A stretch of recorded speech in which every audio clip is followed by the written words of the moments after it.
E é isso. Cara, como é que é...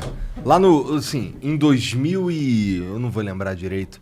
Mas, porra, no Tropa de Elite 2, aquele deputado lá era tu mesmo? Era. Quer dizer, era. Baseado em... Mas o Fraga, o Fraga. Mas como é que foi isso aí? Os caras chegaram em tu e te pediram uma autorização? Não, eu conto. Essa história é boa. Aliás, é uma história... É longa, mas eu vou dar uma encurtada, mas ela é interessante pra cacete. Pra caralho. O Tropa de Elite é do Zé Padilha. O Tropa de Elite 2 é o filme maior bilheteria da história do cinema brasileiro. E aí é curioso, porque eu conheci o Zé Padilha. Olha como é que a vida é foda, né? Eu conheci o Zé Padilha quando ele fez um documentário chamado Ônibus 174. Tô ligado. Não sei se... Cara, é bom, viu? Quem tá assistindo a gente... Assim, não é o filme Ônibus 174, não. É um documentário do Zé Padilha chamado Ônibus 174, aquele episódio do sequestro do ônibus. O Zé fez um documentário sobre aquilo que é genial, que ele conta a história do assaltante, mostra quem é, de onde veio, como é que foi. O Zé é muito brilhante. Eu não conheci o Zé, pessoalmente, e assisti o documentário. Na época eu era professor de história, eu sou professor de história, 20 anos de sala de aula, trabalhava com pesquisa na área de direitos humanos, segurança pública. E aí, cara, teve um cara que é um grande amigo, assim, uma grande figura, que fez história comigo, ele fez a geografia, a história na mesma época, o Leon Diniz, professor lá do Rio de Janeiro, professor de geografia, figuraça. O Leon, ele dava aula em muitos pré-vestibulares populares, saca isso? Assim, não sei como é que é em São Paulo, no Rio tem muito, e é um negócio sensacional. São pré-vestibulares comunitários, funcionam nas favelas, então, porra, juventude da favela, que não tem como pagar um pré-vestibular caro, estuda no pré-vestibular comunitário, uma galera da aula... Eu dei muita aula em pré-vestibular comunitário, né? Eu sempre gostei muito da aula em projeto social, dei aula há muitos anos dentro das prisões, né? De alfabetização de adultos, né? Aliás, método Paulo Freire, centenário do Paulo Freire. Tem que ser muito imbecil para não gostar do Paulo Freire, se é que me entendem. Mas, enfim. E aí, porque tem que ser estúpido demais para não gostar do Paulo Freire, entendeu? Eu confesso que eu não entendo muito a polêmica do Paulo Freire. Paulo Freire é foda. Não, eu não entendo por que é o maior que a educador galera do não mundo, gosta cara. dele. Ele é burro, muito reconhecido no mundo inteiro, mas no Brasil o vagabundo mete pau. Mas por que mete pau nele? Não é possível, assim, porque é um cara que revolucionou a alfabetização de adultos, tem um método Paulo Freire traduzido em mais de 20 línguas. As principais universidades do mundo que estudam pedagogia têm Paulo Freire como referência. Então, assim, é motivo de muito orgulho do Brasil ter um cara que influencia a educação no mundo inteiro. Aí aqui, depois que a gente entrou nessa loucura que a gente está vivendo, de uma polarização que não tem o menor sentido, o Paulo Freire virou inimigo de alguns. O Paulo Freire, quer dizer, o mundo inteiro reverencia o cara. Mas vamos voltar à história. Porque aí o que acontece? O Leon inventou um projeto, junto com outros, que era o Domingo é Dia de Cinema. O que é o Domingo é Dia de Cinema? Domingo de manhã, 9 da manhã, no Cine Odeon, que fica na Cinelândia, todo mundo conhece, Rio de Janeiro. Cine Odeon clássico, cinema, lindo cinema, 600 lugares, 2 andares, né? Bons tempos de cinema de rua nessa estrutura, né? Ele fazia uma apresentação de um filme com um debate. E quem ia assistir? Os alunos dos pré-vestibulares comunitários. Ele dava aula em vários. Legal. E o ingresso custava R$1. Então era bacana, assim, porque boa parte desses alunos não iam ao cinema, porque o cinema é caro, né? Então era a chance dos caras irem ao cinema, aquilo ajudava no vestibular, porque eram filmes sempre relacionados a algum tema que podia cair numa redação de vestibular, alguma coisa assim. Puta projeto, esse negócio legal pra cacete. E o Leon me liga e fala assim: Marcelo, pô, vem dar aula aqui um domingo. E no projeto Domingo é Dia de Cinema eu vou passar o ônibus 174. E o debate vai ser você e Zé Padilha. Olha lá. Aí eu falei, pô, topei, vou. Mas eu falei, mas que hora? Era verão, meu irmão. Domingo, 9 da manhã. Eu falei, Leon, nem minha mãe vai nessa porra. Domingo, 9 da manhã, um sol a pino no Rio de Janeiro. Cara, quando eu cheguei, tinham 500 alunos. 500 alunos. Porra. Pra assistir o filme, domingo, 9 da manhã. Como é que faz pra enfiar 500 caras no Odeon? Não, o Odeon é grande, o Odeon tem 2 andares. Cabe gente pra cacete. Cabe. E aí, mais gente pra cacete. Eu fiquei encantado com o projeto. E eu conheci o Zé Padilha debatendo o ônibus 174. Olha como a vida é. Eu dando aula de história nas várias escolas que eu dei aula, uma das escolas que eu dei aula era o Colégio Legrand, em Botafogo, e eu tive uma aluna chamada Aniele. Né? Foi minha aluna primeiro, segundo e terceiro ano. E eu fui professor homenageado da turma dela. E a irmã dela era a Marielle. Né? E eu conheci na formatura da Aniele. Neste dia, do debate do domingo, dia de cinema, a Aniele estava e falou assim, quero te apresentar uma pessoa, a minha irmã, que era a Marielle. Marielle, era A Marielle. Marielle, a própria Marielle. Entendi. Sim. No mesmo dia que eu conheci o Zé Padilha, eu conheci a Marielle, no mesmo dia. Isso que é foi muitos anos nesse atrás. 2005. Entendi. 2005. Tem 15 tempo. anos, né? 2005. E aí, enfim, teve o debate, foi bom pra cacete, eu troquei telefone com o Zé Padilha, a Marielle ficou no final conversando comigo. No ano seguinte, eu fui candidato a deputado e a Marielle entrou para fazer a minha campanha dentro da favela da Maré. Eu fui eleito deputado estadual, ele entrou para trabalhar comigo, trabalhou 10 anos, é a minha história com a Marielle, que depois a gente fala sobre isso. Mas eu conheci o Zé e fiquei amigo do Zé. E a gente foi debater o ônibus 174 em vários lugares. Depois o Zé me chamava para debater. Eu fui ficando amigo do Zé por causa do ônibus 174, lá atrás. Aí o Zé fez o Tropa 1, que teve polêmica. Muita gente acusou o Zé, e eu acho injustamente, de estimular a tortura por causa do Capitão Nascimento. E olha que certamente muita gente não sabe. Por que o Capitão Nascimento chama Nascimento? Vocês lembram do ônibus 174? Qual era o nome do menino? O assaltante que fez o tráfico. Eu não vou lembrar. Sandro Nascimento. O nascimento do nome do Sandro Nascimento, que era o assaltante, que teve aquela tragédia inteira, é o que gera o Capitão Nascimento. Porque ele queria mostrar os dois lados.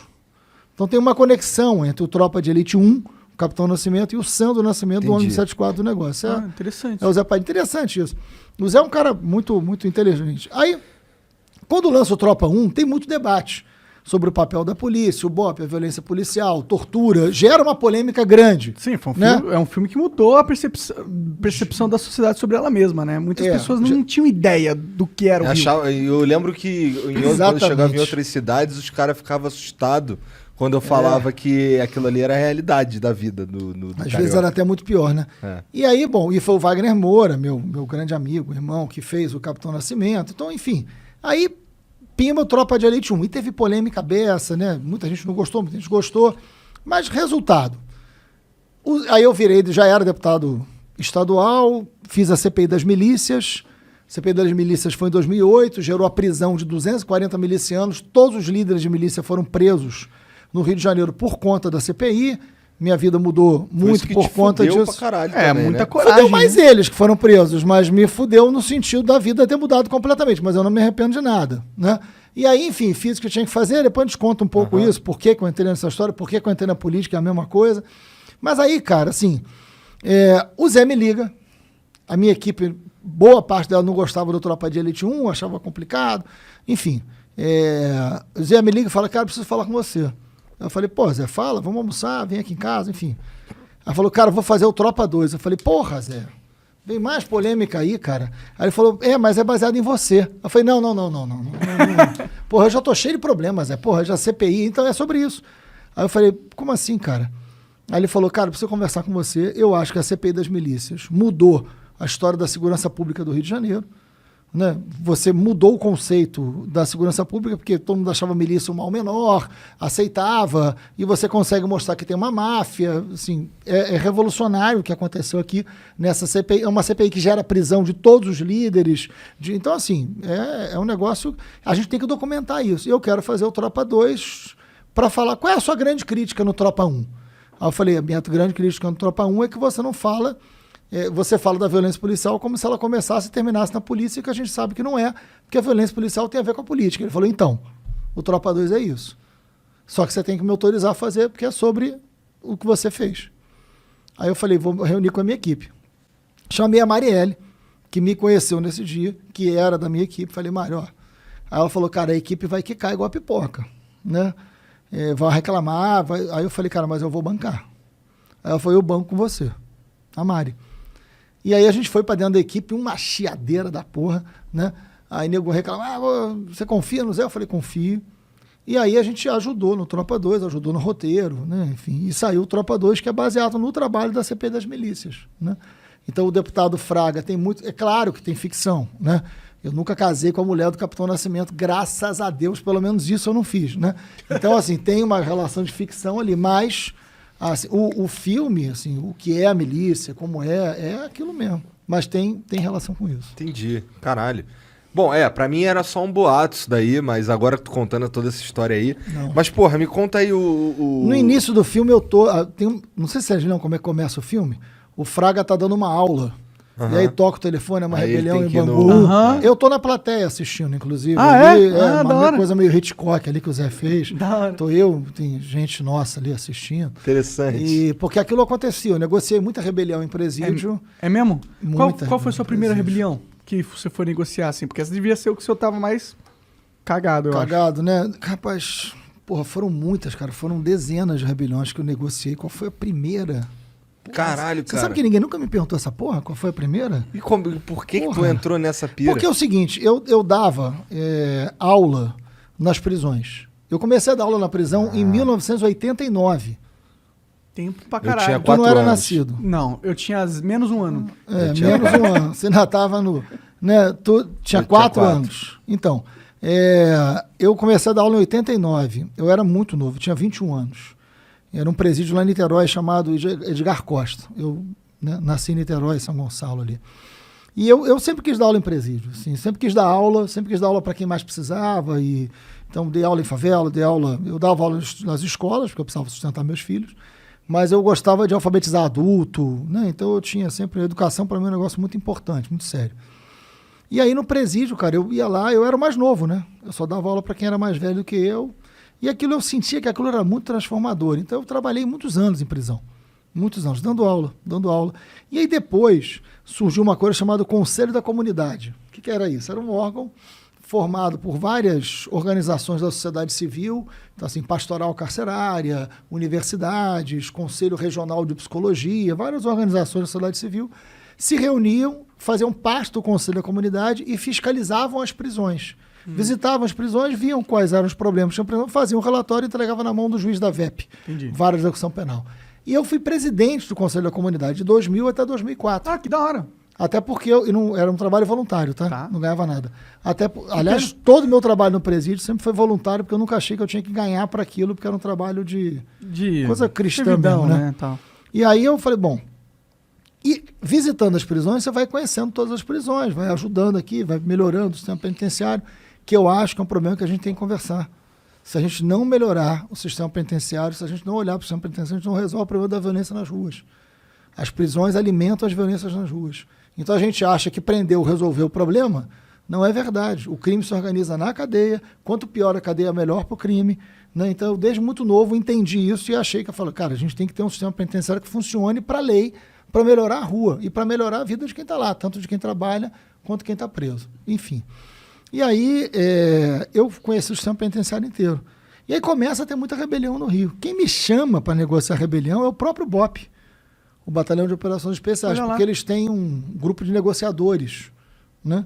E que eles iam para as rebeliões negociar. E é óbvio, assim, que é isso? Esses negociadores são meus amigos até hoje. Né? Laviano, o Irá hoje, que era um negociador comigo, é o comandante do BOP. Olha lá. que legal. Hoje, o comandante do BOP era o cara que negociava a rebelião comigo naquela época. O Irá, né? Coronel. O Irá, na época, não era coronel, né? Na época, ele era major. Entendi. Eles me ligavam, falavam o seguinte, eles me chamavam de professor, né? Professor, a gente vai negociar tem uma rebelião aqui, tem arma e tem refém. Toda rebelião tem refém, porque senão não tem rebelião, né? Tem refém, tem arma, a situação é essa, e a gente precisa de você aqui. Por quê? Porque quando eles me levavam, eles já negociavam com o preso dizendo o seguinte, ó, estamos trazendo aqui uma pessoa que vocês conhecem, vai acompanhar a negociação e é a prova de que a gente não vai fazer um carandiru com vocês. Então vocês entregam os reféns, entregam as armas e o professor vai acompanhar. Eu era a garantia da negociação para não ter um carandiru. Né? Então, eu negociei dezenas de rebeliões. Nunca teve um refém morto, um policial morto, um preso morto. Então aquele do... Então dava certo. Como que é? Aquele do Tropa de Elite nunca aconteceu daquele... Nunca aconteceu entendi. daquele jeito. Porque aí mata, pega. Aquilo ali é ficção Como que total. é chegar num cara, num bandido que tá segurando um refém na cadeia? Como que se começa a conversar com ele? Você fala alguma coisa ou você fica lá só dando garantia? Como que é? Como funciona? Os caras do BOP têm muita técnica, né? E é curioso, porque o BOP, no ônibus 174, que a gente estava falando aqui, eles erram tudo, né?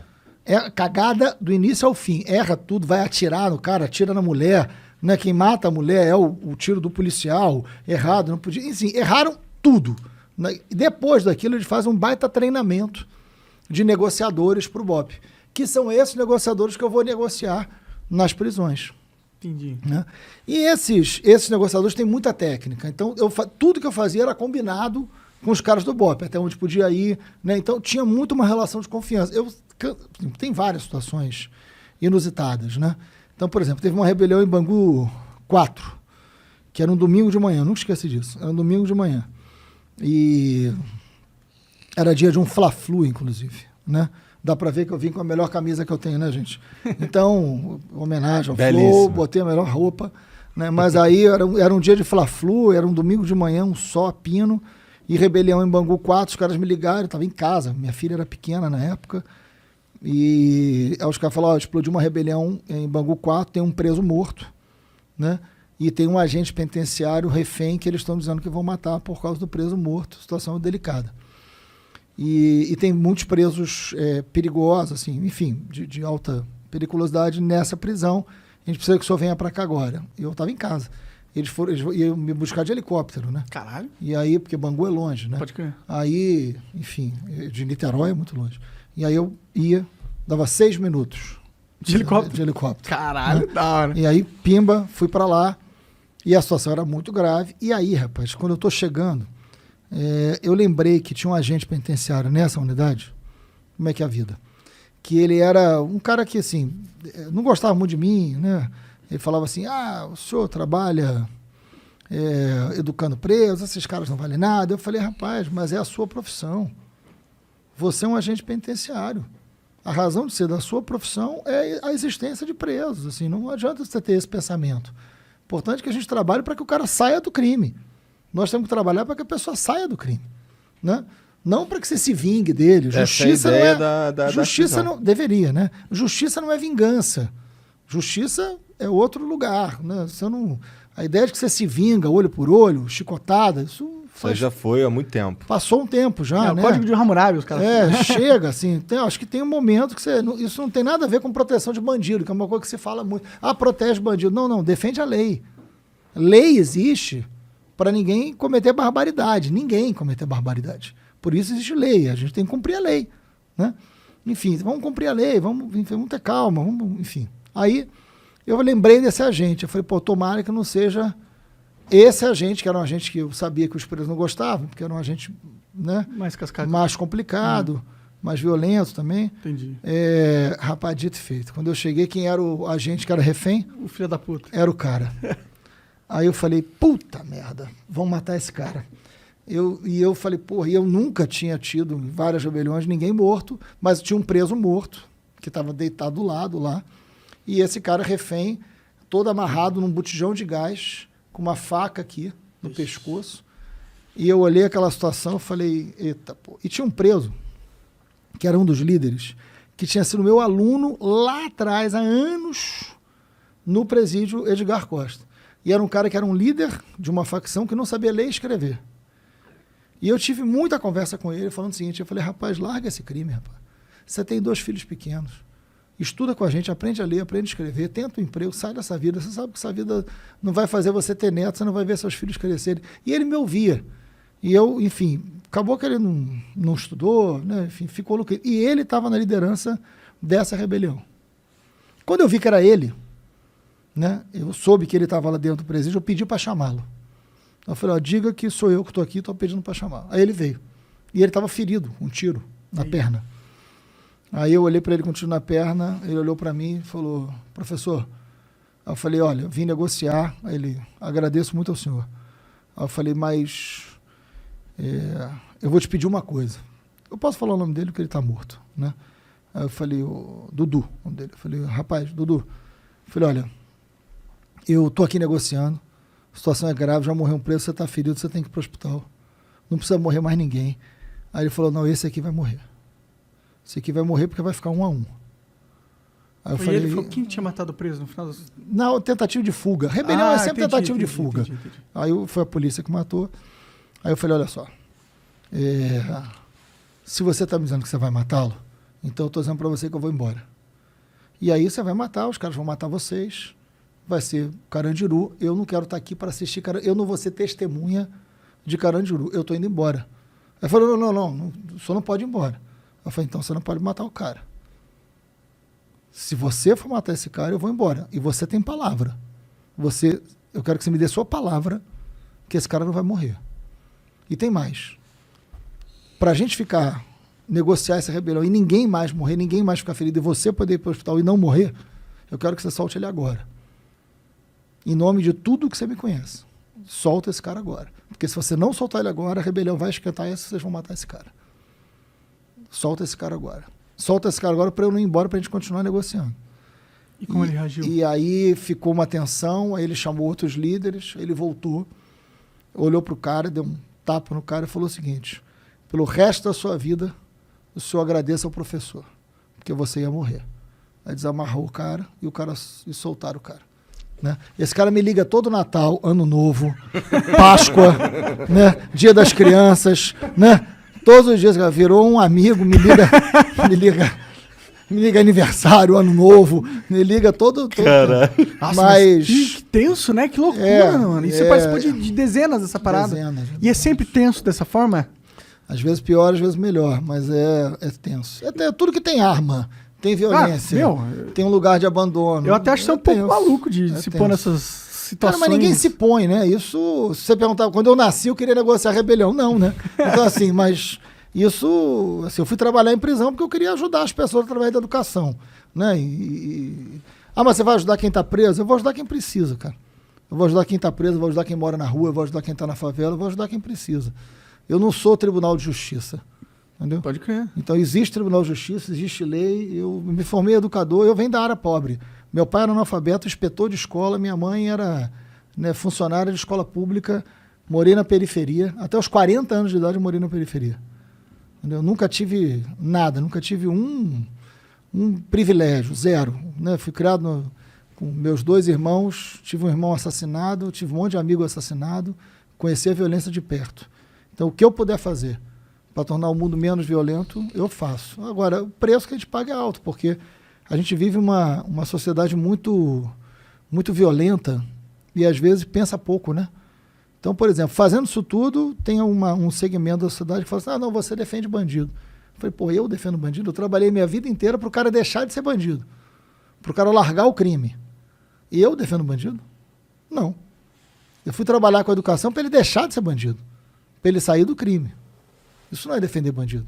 Com certeza. Né? É diferente. Sim, eu acho que tem... É que o mundo tá meio polarizado, né? E as pessoas ficam defendendo um lado que elas têm e atacando o outro lado com argumentos que não são inteligentes, entendeu? Mas eu acho que também existe 2 lados dessa moeda, no sentido que eu acho que o Brasil ele tem um problema, uma deficiência, que é a lei não é tão justa, tá ligado? As nossas leis, elas parecem ser feitas erradas. A gente parece que não tem punição, principalmente para quem tem poder e principalmente tem, por exemplo, um cara que mata alguém ou mata 3 pessoas, eu não acho que ele tinha que sair da cadeia, tá ligado? Então, vamos lá. Eu acho que tem um monte de coisa. Eu acho que tem um monte de coisa errada. Eu acho que tem impunidade pra cacete. Tudo isso. Agora, não é matando alguém que matou que a gente vai resolver essa história. Assim, né? Mas eu sou contra isso. Eu sou cristão, sou contra isso. Assim, mas, independente disso. Mas em prisão perpétua? É tipo, um cara que é um estuprador em série. Eu não sei se a gente tem que reabilitar esse cara. Eu quero que ele se foda, mas vamos lá, assim, eu acho que assim, isso não é a regra, né? Se você for olhar para o sistema penitenciário hoje, a esmagadora maioria que está lá é roubo, furto, só tem pobre e preto. E eu vou te fazer uma pergunta. É só pobre e preto que comete crime no Brasil? Não. Ou só o crime cometido pelo pobre e preto que dá cadeia? É isso aí. Então é isso que a gente está falando. Sim. Né? Sim. A gente tem que encarar a realidade da gente. Né? Eu acho que cometeu o crime, tem que pagar pelo crime que cometeu. Ponto. Mas tem que cumprir dentro da lei. É isso. A lei pode ser adequada, ela tem que ser... O sistema penitenciário é um caos, cara. O sistema penitenciário é um caos, cara. Eu sinto isso quando eu olho. São prisões de ociosidade máxima. Ninguém estuda, ninguém trabalha, não tem investimento. E onde é que nasceram todas as facções do tráfico? Milícia é outra história, a gente vai falar de milícia daqui a pouco. Mas tudo quanto é facção, do Brasil inteiro, todas as facções nasceram dentro do sistema penitenciário. PCC aqui de São Paulo nasceu, Comando Vermelho nasceu, o terceiro Comando nasceu, no Nordeste, todas as facções nascem dentro do tráfico. Dentro do presídio. Todas. Nenhuma nasce em favela, periferia, todas no presídio. Porra, o sistema penitenciário está organizado para o crime. O Estado organiza o sistema penitenciário para o crime. Então você tem que olhar para o sistema penitenciário e falar, parou. Vamos separar os presos pelo tipo de periculosidade que ele tem. Vamos ter que botar esse cara para estudar, para trabalhar, para tirar do crime. Tem que ter investimento. Não é para proteger bandido, é para proteger a rua, para proteger tua mãe, para proteger teu filho, para proteger meu irmão. Sim, esse cara roubou uma maçã. Ele vai ficar do lado do cara que matou 50 pessoas. Não tem noção, não tem entendeu? Pra quê. Então, assim, você precisa de um investimento de inteligência ali para diminuir a violência. É isso. Mas com a ideia de que você, quanto mais violência, mais violência, e mais violência, e mais violência, a gente resolve com violência. Olha o resultado. O Brasil é um dos países mais violentos do mundo. Sim. Taxa de homicídio altíssima, sistema penitenciário, um dos maiores crescimentos do sistema penitenciário do mundo inteiro é no Brasil. Então a gente precisa ter responsabilidade, ter projeto, estudar os problemas, saber como resolve, sair do senso comum, sair do raso, entendeu? Vamos falar das coisas, vamos estudar, vamos falar das coisas com propriedade. Vamos sair da polarização tosca e boba, sabe? Vamos ter responsabilidade do que a gente está falando. Mas parece que o Brasil não consegue, tá ligado? Sair da polarização tosca. Parece que a gente não consegue avançar nas pautas que são verdadeiramente impactantes estruturalmente, assim. A gente não muda as coisas. A gente fica nessa guerra política. Como é que a gente muda as prisões, por exemplo? Fudeu. Cara, primeiro, eu acho que você tem que prender quem oferece perigo concreto à sociedade, né?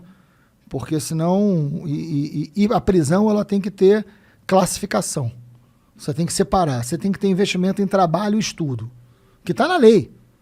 Né? Porque se você tem que fortalecer os laços da família do preso para que ele saia e tenha chance de ficar numa sociedade sem voltar para o crime.